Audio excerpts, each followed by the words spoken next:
किशनगढ़ गांव में बिरजू नाम का एक दूध वाला था। रोज सुबह अपनी गाय को चारा खिलाता, दूध निकालता और गांव में बेचता, लेकिन इससे उसका घर खर्च मुश्किल से चलता था। फिर एक दिन उसने एक तरकीब लगाई और दूध की जगह कुछ ऐसा बेचना शुरू किया कि वो दिन दोगुना और रात चौगुना पैसा कमाने लगा। पर इस कमाई के पीछे कैसा राज छुपा था, आइए सुनते हैं। ये दूध का धंधा कुछ नहीं करवाएगा गीता। सुबह से शाम तक घूमते रहो, गाय को चारा खिलाओ, दूध निकालो, लेकिन हाथ में आता क्या है? तो फिर क्या सोचा है तुमने? कोई और काम करोगे? हाँ, कुछ बड़ा करना होगा। सिर्फ दूध बेचने से तो परिवार नहीं चलेगा। बड़ा काम का मतलब? मिठाई की दुकान खोलूंगा। तुम्हारी बनाई रबड़ी तो लाजवाब होती है, लोग खाते ही पागल हो जाएंगे। अगर मन लगाकर मेहनत करोगे तो जरूर सफल होगे। बस देखती रहना, अब शायद हमारे गरीबी के दिन बदलने वाले हैं। अगले दिन से ही बिरजू ने तैयारी शुरू कर दी। उसने अपनी बची खुची पूंजी से एक छोटा लकड़ी का ठेला खरीदा। गीता ने घर पर रबड़ी बनाना शुरू किया। असली मलाई, केसर, इलायची और खोया डालकर वो ऐसी रबड़ी बनाती कि उसकी खुशबू से ही मुंह में पानी आ जाए। बिरजू ने अपना ठेला गांव के बाजार में लगाया। ये क्या बेच रहे हो बिरजू? क्या सफेद सफेद है? दही बेच रहे हो क्या? रबड़ी भाई, असली मलाई रबड़ी। चक्कर देखो, मजा आ जाएगा खाकर तुम्हें। और खाओ भाई, खाओ। अरे वाह, ये तो बहुत बढ़िया है। कितनी मीठी और गाढ़ी है। क्या रबड़ी बनी है सर जी, वाह, मजा आ गया। मुझे भी दो। ये रबड़ी तो ऐसी लग रही है जैसे घर पर बनी हो। कहाँ से बनवाई बताओ जी? घर पर ही बनी है भाई, शुद्ध गाय के दूध की, कोई मिलावट नहीं है, एकदम शुद्ध है इसमें। खाओ खाओ और मजे से खाओ। तुम्हारी ईमानदारी पर भरोसा है बिरजू भाई। रोज लाना ये रबड़ी, हम रोज आएंगे खाने। पहले ही दिन बिरजू की सारी रबड़ी बिक गई। दूसरे दिन और भी ज्यादा लोग आए। तीसरे दिन तो लोग लाइन लगाकर खड़े हो गए। हफ्ते भर में बिरजू की रबड़ी गांव भर में मशहूर हो गई। अब तो दूर दूर के गांव से भी लोग आने लगे। बिरजू के पास पहले से कई गुना ज्यादा पैसे आने लगे। देखो बिरजू, कितना अच्छा चल रहा है हमारा व्यापार। ईमानदारी और मेहनत का फल मिल रहा है। हाँ, अब तो लोग मुझे पहचानने लगे हैं। सब कहते हैं कि बिरजू की रबड़ी सबसे अच्छी है। आसपास के 3-4 गांव में बहुत चर्चा हो गई है मेरी रबड़ी की। भगवान की कृपा है बिरजू। भगवान करे ऐसे ही चलता रहे हमारा व्यापार। लेकिन जैसे जैसे धंधा बढ़ता गया, बिरजू को ज्यादा दूध की जरूरत पड़ने लगी।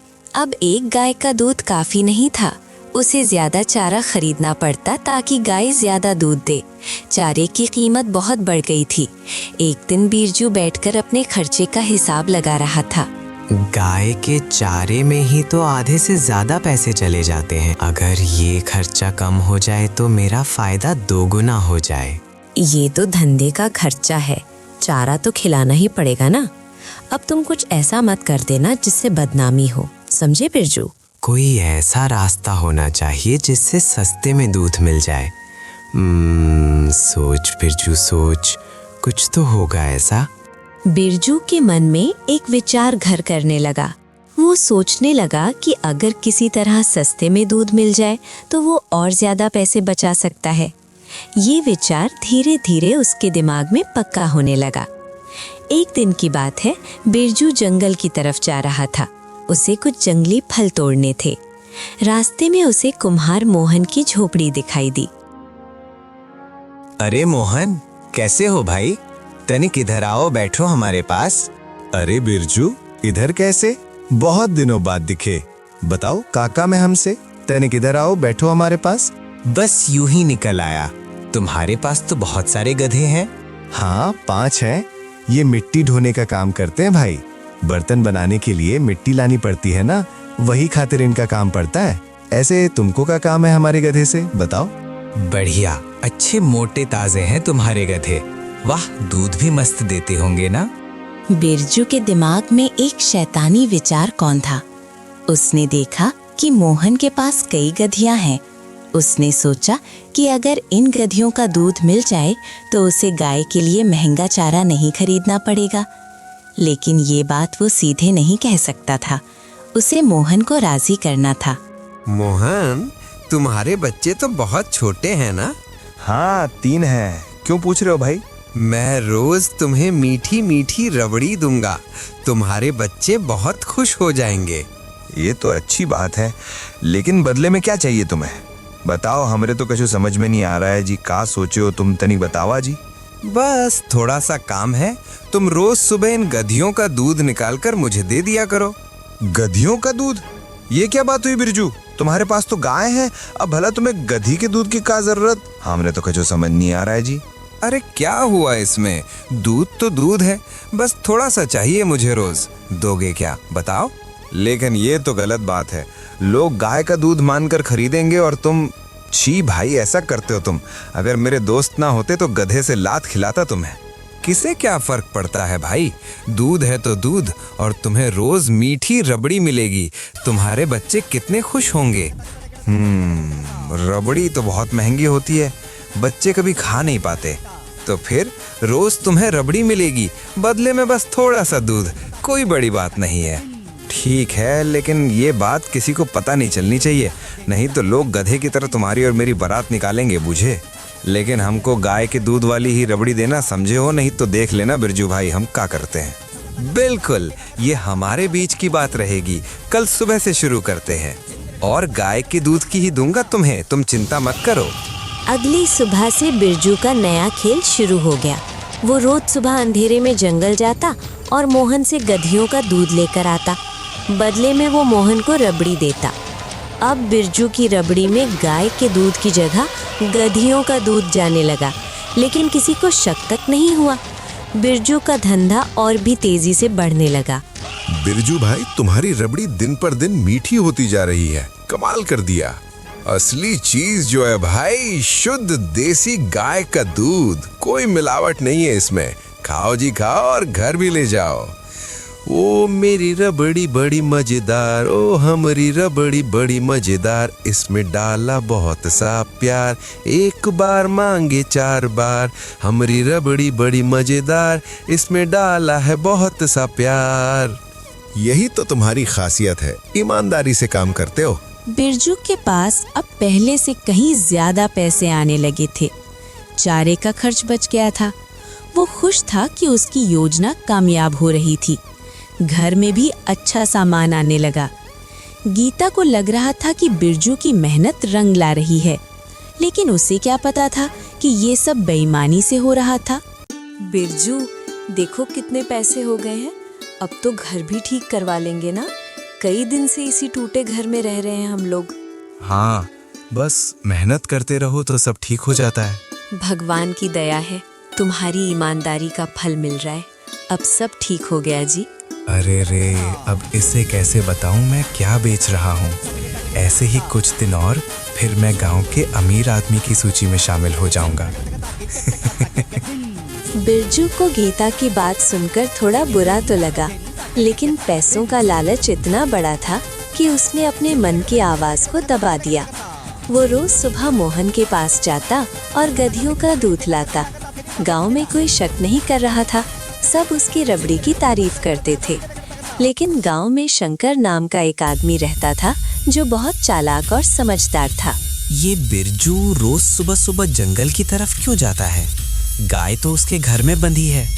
आज पता करना पड़ेगा, कहीं ये बिरजू किसी और के यहाँ से नहीं लाता। आज देखना ही पड़ेगा। एक दिन शंकर ने देखा कि बिरजू एक खाली कनस्तर लेकर जंगल की तरफ जा रहा था। उसे बड़ा अजीब लगा। वो चुपचाप बिरजू के पीछे चल पड़ा। झाड़ियों और पेड़ों के पीछे छुपता हुआ वो बिरजू के पीछे पीछे जंगल में पहुंच गया। देखता हूँ कि ये क्या करने जा रहा है। बिरजू मोहन की झोपड़ी के पास पहुंचा। शंकर एक बड़ी झाड़ी के पीछे छुपकर सब कुछ देखने लगा। उसकी आंखें और कान दोनों खुले थे। मोहन, काओ भाई, आ गए बिरजू। आज की रबड़ी लाए? हमारे खातिर गाय के दूध वाली ही है ना? हाँ, गाय का ये लो, अब जल्दी से दूध निकाल दो, देर हो रही है। बस 2 मिनट, अभी निकालता हूँ। शंकर की आंखें फटी की फटी रह गईं जब उसने देखा कि मोहन गधियों के पास गया और उनका दूध निकालने लगा। वो दूध बिरजू की कनस्तर में भरा जा रहा था। शंकर को विश्वास नहीं हो रहा था कि ये सब सच है। ये तो बहुत बड़ा धोखा है। ये लोगों को गधे का दूध खिला रहा है और यहाँ गधे का दूध बेच रहा है। अभी सबक सिखाता हूँ इसे। गांव भागकर सबको बताता हूँ। सुनो गांव वालों, सुनो सुनो सुनो। सरपंच जी, सारे गांव वालों, सुनो सुनो सुनो, सब सुनो रे। ये बिरजू अपने दूध में गधे का दूध मिला रहा है। मोहन ने दूध भर दिया। बिरजू ने कनस्तर उठाया और वापस जाने लगा। शंकर चुपचाप वहां से निकलकर दूसरे रास्ते से गांव की तरफ भागा। उसका दिमाग तेजी से सोच रहा था कि इस धोखेबाज को कैसे पकड़ा जाए। शंकर गांव पहुंचा और उसने कुछ लोगों को बुलाया। वो उन्हें सब कुछ बताना चाहता था, लेकिन उसे पता था कि बिना सबूत के कोई यकीन नहीं करेगा। भाइयों, मुझे तुमसे जरूरी बात करनी है। क्या हुआ शंकर, इतने परेशान क्यों हो? बिरजू धोखा दे रहा है हम सबको। वो गधे का दूध मिलाकर रबड़ी बनाता है। क्या बकवास कर रहे हो? बिरजू की रबड़ी तो इतनी अच्छी होती है, तुम्हें उससे जलन हो रही है क्या? मैंने अपनी आंखों से देखा है, वो जंगल में मोहन कुम्हार से गधियों का दूध लेता है। यकीन नहीं होता, बिरजू ऐसा नहीं कर सकता। तो कल सुबह मेरे साथ चलो, तुम्हें सबूत दिखाता हूँ। ठीक है, कल सुबह चलेंगे। अगर तुम झूठ बोल रहे हो तो देख लेंगे। मैं सच कह रहा हूँ, कल सब देख लोगे। अगली सुबह अंधेरा होते ही शंकर 5 गांव वालों को लेकर जंगल की तरफ चल पड़ा। सब चुपचाप झाड़ियों में छुप गए। थोड़ी देर बाद बिरजू अपना कनस्तर लेकर आता दिखाई दिया। वो सीटी बजाता हुआ बेफिक्र चला आ रहा था। मोहन, आ गया मैं। लाओ गधी का दूध लाओ। हाँ हाँ, आ रहा हूँ। आज की रबड़ी दे दो पहले। लो, अब जल्दी करो, देर हो रही है। मोहन ने रबड़ी ली और गधियों की तरफ बढ़ा। उसने एक एक करके गधियों का दूध निकालना शुरू किया। बिरजू वहीं खड़ा इंतजार कर रहा था। झाड़ियों में छुपे गांव वाले ये सब देख रहे थे। उनका खून खौल रहा था। ये क्या हो रहा है बिरजू? अरे तुम लोग यहाँ कैसे? तुम मेरे पीछे क्यों आ गए? तो शंकर सच कह रहा था, तुम गधियों का दूध लेके हमें खिला रहे थे।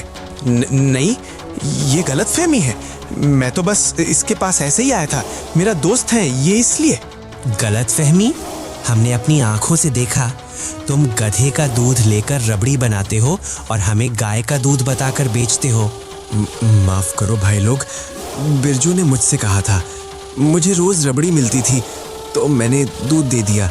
मेरी कोई गलती नहीं है इसमें, सब बिरजू ने किया। चुप, तुम भी उतने ही कसूरवार हो। हम तुम पर इतना विश्वास करते थे और तुम रबड़ी के चक्कर में हमें गधी का दूध पिला रहे थे। माफ कर दो भाई लोग, मुझसे भूल हो गई। मैं फिर कभी ऐसा नहीं करूँगा। मैं अब से गाय का दूध ही काम में लूँगा। मुझे माफ कर दो। मैं बस ज्यादा पैसे कमाना चाहता था, चारे का खर्च बचाना चाहता था। गांव वालों ने बिरजू का ठेला तोड़ दिया। सारी रबड़ी जमीन पर फेंक दी गई। उसके बर्तन भी फोड़ दिए गए।